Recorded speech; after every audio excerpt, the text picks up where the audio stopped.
เป็นเวลา45 ปีวันนั้นเป็นวันอัศจรรย์เป็นวันตรงกับวันเดือน8เพ็ญเจ้าชายสิทธัตถะที่เป็นพระพุทธเจ้าในเวลานี้ท่านก็ได้ถึงแก่การเสด็จดับขันพระปรินิพพานที่พื้นต้นไม้ลังทั้งสองประกาศให้กับภาษาวกทั้งหลายว่ากรรมสุดท้ายว่า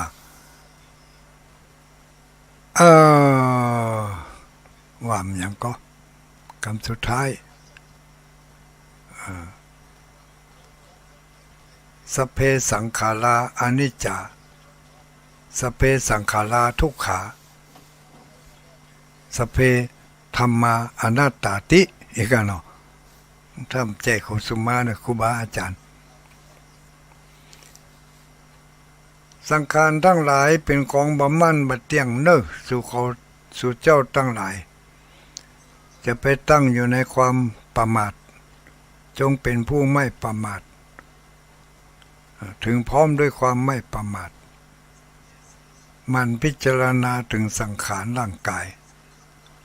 ว่าปีนี้อายุเท่าใดผ่านโลกมากี่วันกี่เดือนกี่ปีและผ่านมาถึงป่านนี้แล้วได้มีภูมิธรรมภูมิหูภูมิพิเศษอันใดเกิดขึ้นพ่องหลังจากได้ยินได้ฟังมาจากครูบาอาจารย์จากคุณพ่อคุณแม่คุณอุ้ยทั้งหลายเพิ่นได้สั่งสอนอบรมบอกกล่าวมาเป็นเวลาอันเมินนานจนกระทั่งมาถึงเวลานี้เขามีภูมิธรรมพิเศษมีความรู้พิเศษหรือไม่กิเลสตัณหาต่างๆของเขาได้เบาบางลงหรือว่านักขึ้นกว่าเก่าสอบถามตัวเอง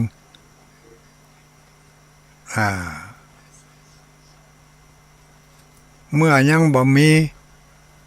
ก็เข้าใจเข้าใจหาความเข้าอกเข้าใจในน้ำธรรมคำสอนจะเป็นธรรมอันใดก็ตามที่เปิ่นเทศนาทุกงานพระสงฆ์องค์สังฆเจ้า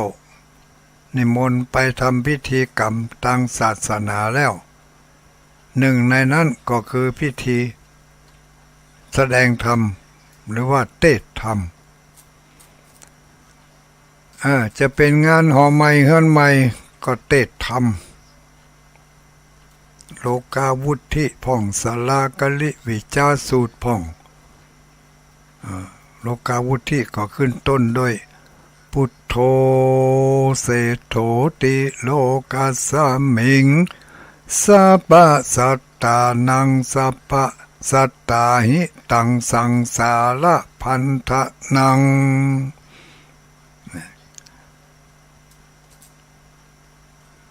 แล้วก็ลำดับเป็นคาถาไป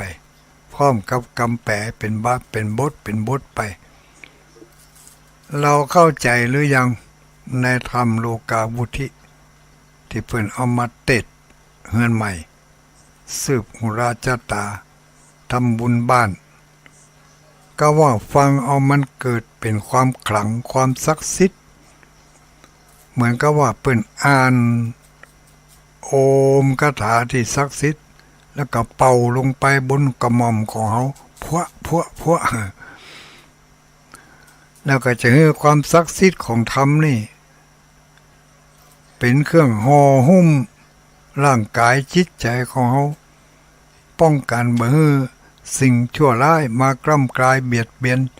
อย่างนั้นหรือว่าฟังแล้วเกิดความเข้าใจ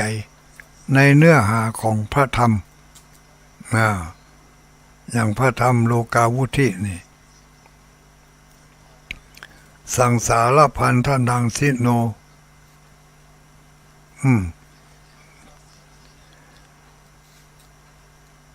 พระพุทธองค์เป็นผู้วิเศษ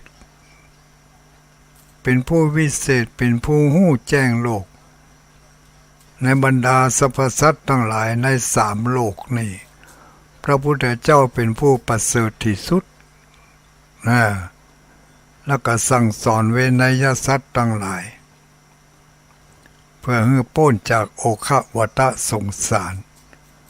ถ้าภัยไข้พ้นจากโอคะวัฏสงสารก็ให้เฮียนเอาคาถาธรรมอันนี้แล้วเอาไปท่องไว้พุทโธเศธโธติโลกัสสมิงสัพพะสัตตานังสังสารพันธนังสิโนเป็นพระพุทธเจ้าเป็นผู้ม่างเสียยังเจียกเล็กอันมัดนั่นไว้เจียกเล็กที่มัดไว้มัดอันยังมัดคอมัดเอวมัดอกแล้วก็มัดแข้งมัดขา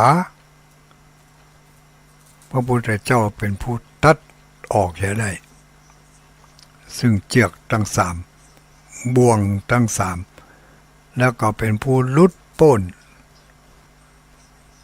ถ้าภัยไข้ลุดพ้นถ้าภัยไข้พ้นจากเจือกทั้งสามที่เป็นบ่วงมัดอยู่ในเวลานี้ก็ให้ปฏิบัติให้ขอเอาด้วยคำว่าขอเอาด้วยคำว่าปัจจักขังผู้ฆ่าก็ขอจักปงลงยังตนได้ใจแห่งข้าขอให้ได้พ้นจากโอคะวัฏสงสารโดยน้ำทำคำสอนอันนี้ในธรรมโลกาวุธิพึนว่าไว้อย่างนั้นโดยประมาณบ่ได้เอาธรรมมาอ่านตัวเองขอสุมาเถอะเมื่อพระพุทธองค์ได้ประกาศ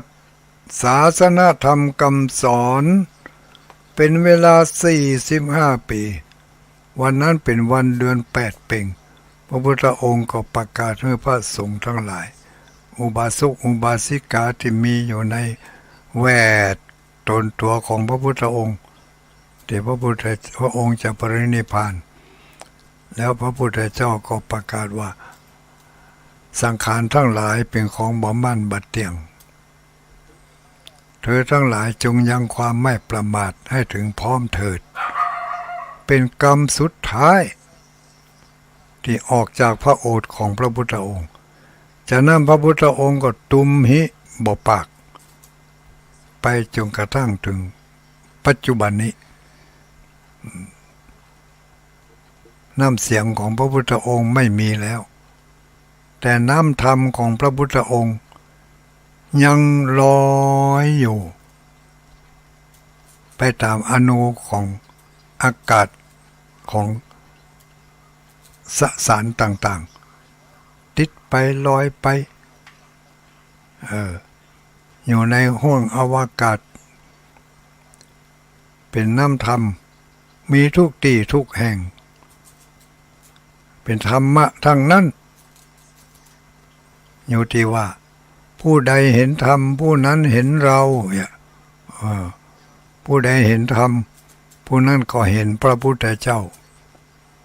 ผู้ใดเห็นพระพุทธเจ้าจะต้องเห็นธรรมถ้าไม่เห็นธรรมถึงแม้ว่าจะจับสบายจับผ้าสบงจีวรของพระพุทธองค์อยู่ก็ยังชื่อว่ามาได้หันหน้าพระพุทธเจ้ายังมาได้ปะพระพุทธเจ้าเถอะนี่แสดงว่าผู้ที่ ผู้ที่หันพระธรรมผู้ที่ปฏิบัติตามพระธรรมเท่านั้นจะได้ชื่อว่าอยู่ใกล้พระพุทธเจ้าได้หันพระพุทธเจ้าเพิ่งจะปรินิพพานไป2,567 ปีไปแล้วรูปกายที่เป็นกายหยาบนั่นได้สูญสลายไปแล้วเหลือแต่พระบรมสารีริกธาตุเป็นวัตถุธาตุแทนตัวของพระพุทธเจ้าพระธาตุต่างๆเหล่านั้นที่มีอยู่ใน10,000 โลกธาตุนี่ก็ยังมีพระธาตุของพระพุทธเจ้าอยู่ ปุ้นถึงกาละสิ้นสุดซ้อยสุดท้ายของพระพุทธศาสนาพระธาตุทั้งหมดนั่นที่มีอยู่ในในโลกนี้ก็ดีโลกอื่นก็ดีเทวโลกมนุษย์โลกสัตว์โลกพระธาตุทั้งหมดทั้งมวลจะมารวมตัวกันเป็นก้อนหนึ่งก้อนเดียวเป็นก้อนเดียวนะเป็นก้อนเดียวนั่นแล้วพระธาตุทั้งหมดนั่นเมื่อรวมตัวกันแล้วจะแปลงร่างกายเป็นพระพุทธเจ้าแถมครั้งหนึ่งเมื่อปูนแถม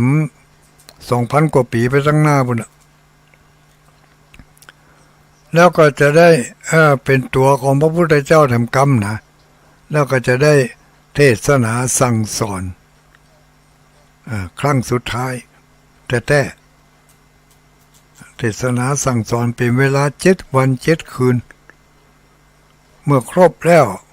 พระธาตุนั้นอันตรธานจะหายไปจากโลกนี้และโลกอื่นบ่เหลือเลยบ่เหลือที่เรียกว่าธาตุอันตรธานพระธาตุอันตรธานเมื่อเดี๋ยวนี้ตัวแทนของพระพุทธองค์ที่เป็นพระธาตุพระบรมสารีริกธาตุนั้นได้กระจัดกระจายอยู่ในที่ทั่วไปเป็นที่เคยเอาบรรจุไว้ทัดใดที่ไหนอย่างที่แต่ว่าวันศุกร์นี้ที่มีการค้นพบพระพุทธรูปที่ประเทศลาวมาแน่นะในพระพุทธรูปแต่ละองค์นั้นอาจจะมีพระบรมสารีริกธาตุของพระพุทธเจ้าประดิษฐานอยู่ในองค์พระพุทธรูปองค์ใดองค์หนึ่งเพราะว่าพระธาตุนี่กระจัดกระจายอยู่ทั่วไปถึงเมื่อถึงวันที่เขาเดินไปเดินมานี่เขาอาจจะเดินข้ามเดินย่ำพระบรมสารีริกธาตุก็ได้เขาไปหู้ได้ยังไงแต่ก่อนที่นี่หรือว่าหนทางเส้นนี้เคยเป็นวัดเป็นวาเคยเป็นสถานที่อันศักดิ์สิทธิ์ที่บรรจุพระบรมสารีริกธาตุไว้หั่นเขาก็บ่อาจจะหู้ได้อยู่ทั่วไปเพราะฉะนั้นที่โบราณอาจารย์ของเราเป็นได้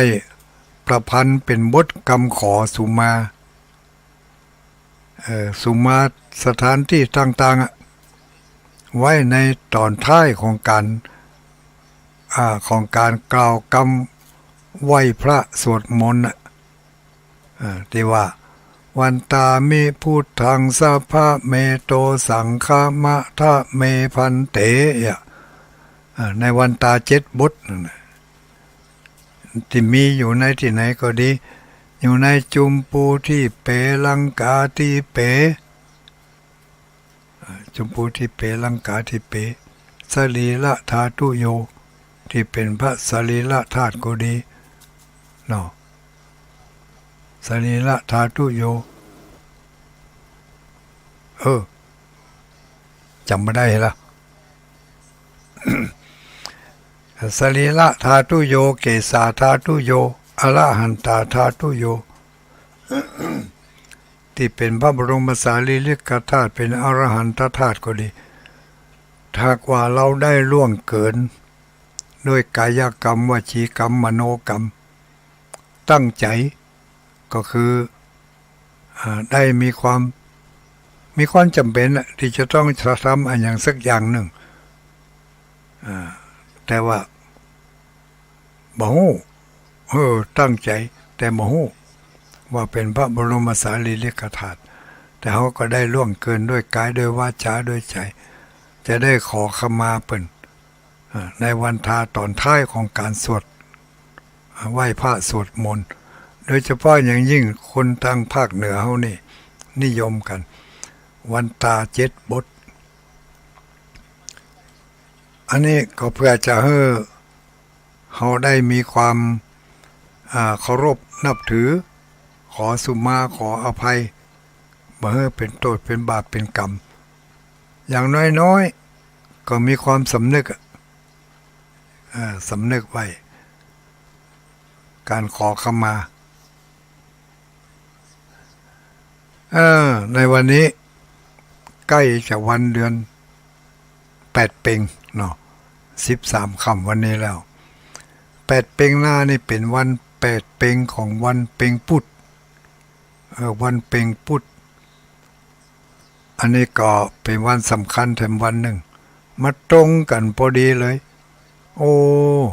หลาย10 ปีเนี่ยกว่าจะมาตรงกันอย่างนี้นะเพ็งพุธตัดวันเดือน8เพ็งนี่นะ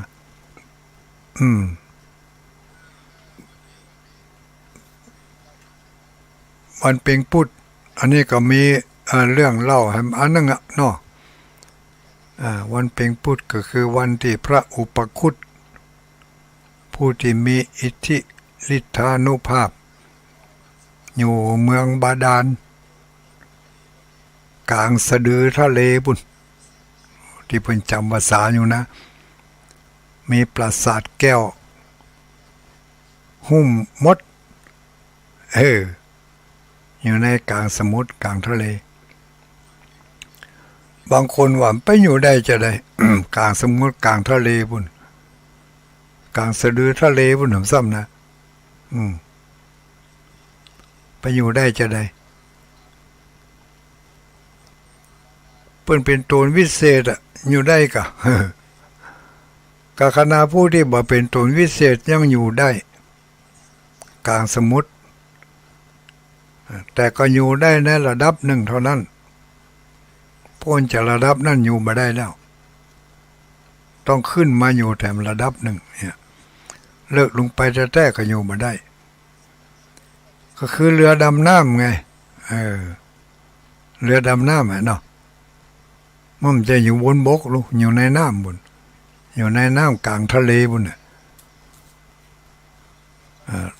ดำดิ่งลงไป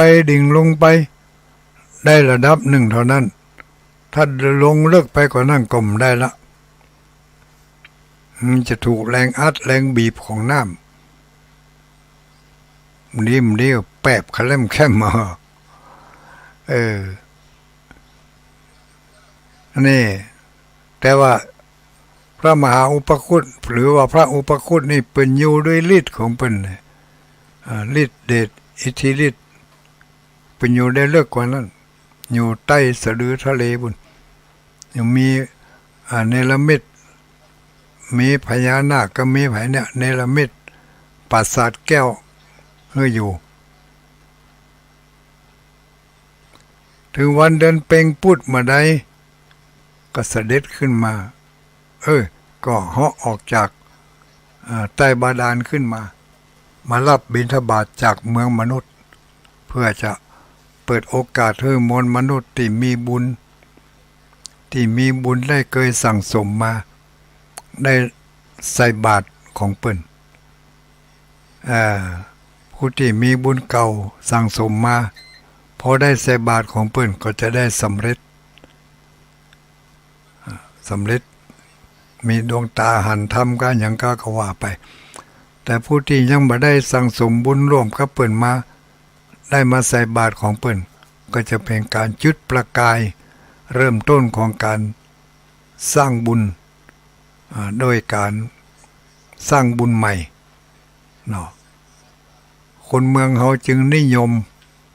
ใส่บาตรพระอุปคุตในเวลาเที่ยงคืนของคืนวัน14ค่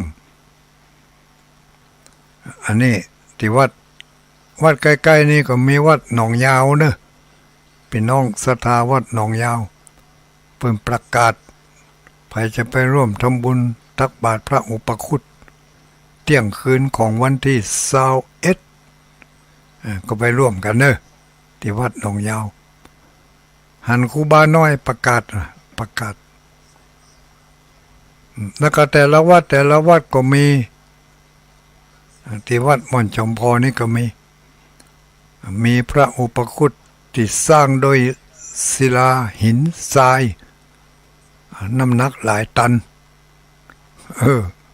หลายกิโลอีกถึงตันถึงมาถึงหมูหลายกิโลอยู่เป็นหินน่ะสร้างเป็นหินองค์ใหญ่เต่าใหญ่กว่าตัวคนน้อยสร้างโดยหิน2 องค์กันเนอะเต้าองค์จัดใหญ่ที่อยู่ที่พระเจ้าทันใจบุญองค์หนึ่งอยู่ที่ข้างพระบรมธาตุสารีริกธาตุนี่องค์หนึ่งเป็นพระอุปคุตกู้กับพระศิวลีแต่คนละยุคคนละสมัยกันพระเถระทั้งสองนี่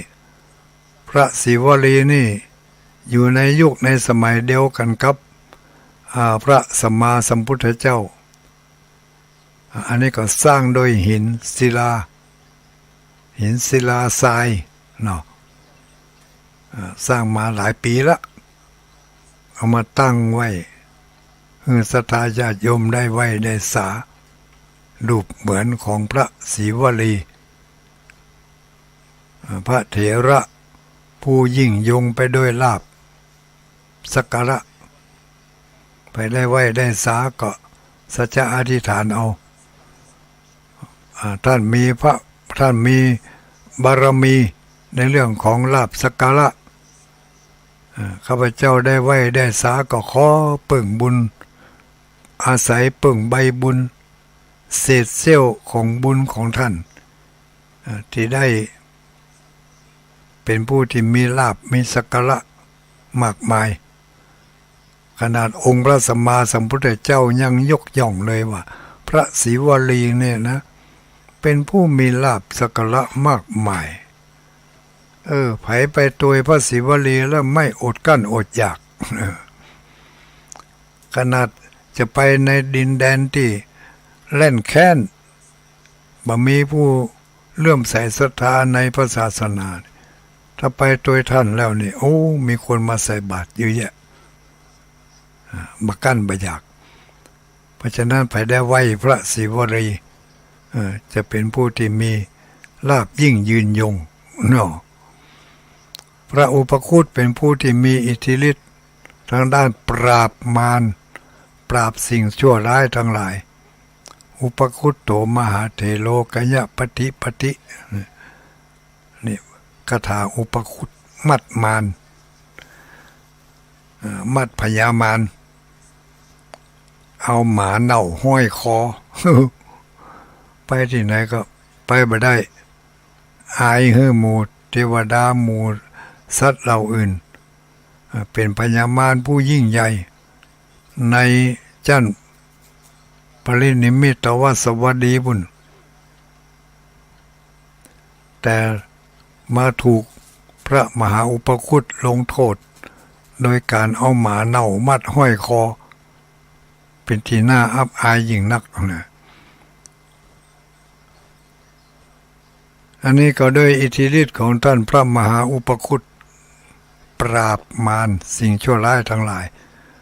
ถ้าไปได้ไหว้ได้สาได้กราบสักการะบูชาก็ขออธิษฐานเอาสิ่งเลวร้ายชั่วร้ายทั้งหลายอย่าได้มากล้ำกลายอย่าได้มาเบียดเบียนข้าพเจ้าขอปึ่งบุญญาบารมีของพระคุณท่านนะ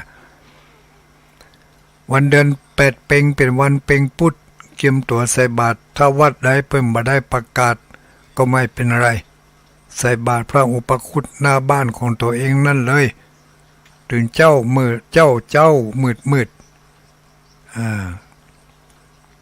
แต่ต้องพอซ้ายพอขวาดีๆนะสมัยนี้ไม่ใช่เหมือนสมัยก่อนโจรผู้ร้ายมันนักมิจฉาชีพมันหลายดีมันดีจะไปตกล่มตกจมครับมิจฉาชีพมันอ่ะครับผู้ร้ายตอนที่ไปใส่บาตรพระอุปคุตไปใส่บาตรทั้งนอกมาได้ก็ใส่ในบ้านนั่นแหละป้องกันไว้ก่อนแต่แปลงห้านเอายื่นไปทั้งนอกบ้านเอาถูกเอาเทียนไปจุดเหียเขาตอกดอกไม้เขาวางเหียผลหมากหลากไม้วางตัวจะใส่ข้าวสุกข้าวสารอาหารแห้งผลหมากหลากไม้ก็ได้มีข้าวตอกดอกไม้ปูจาตามเตียนตามทูบ หน้าบ้านหน้าจองของไปของมัน แปลงไว้เลย แปลงห้านไว้ ห้านพระอุปคุตแปลงเอาไม้แป้นมาแปลงสี่เหลี่ยมไม้แป้นสักแผ่นหนึ่งกว้างสักศอกสักคืบก็ได้แปลงแต่นแปลงห้านไว้ที่หน้าบ้านลูกเจ้ามาตอนเที่ยงคืนก็ได้เที่ยงคืนของวันที่21ก็ไปใส่บาตรถวายพระอุปคุตหน้าบ้านหน้าจองแต่ถ้าทางวัดเปิ่นประกาศก็ไปใส่ที่วัดปุ้นที่วัดม่อนจอมพอก็มาเพ่เลย5 โมง5 โมงเดี๋ยวนี้ขวายแล้วนี่เนาะ4 โมงไปก็ได้ใส่ก่อนที่จะแจ้งลึ่งนะยังมืดสมัวอยู่นี่ใส่ตอนนั้นน่ะ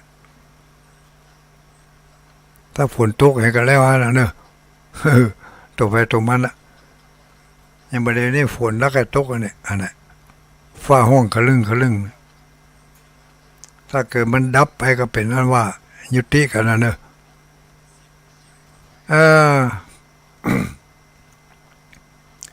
ขอประกาศอนุโมทนาขอบพระคุณขอบคุณขอบใจอนุโมทนาบุญกับบรรดาท่านพระคุณเจ้าทุกรูปทุกตนทุกองค์กับบรรดาอุบาสกอุบาสิกาทุกคนทุกท่านตั้งแต่เด็กขาอ่อนน้อยไปจนถึงผู้รักผู้ใหญ่ผู้เฒ่าผู้แก่ตั้งแต่บ้านใกล้ตีนจองรองวัดนี่ออกไปจนถึงพี่น้องบ้านไกลในประเทศยังบอกพอแถวต่างประเทศด้วย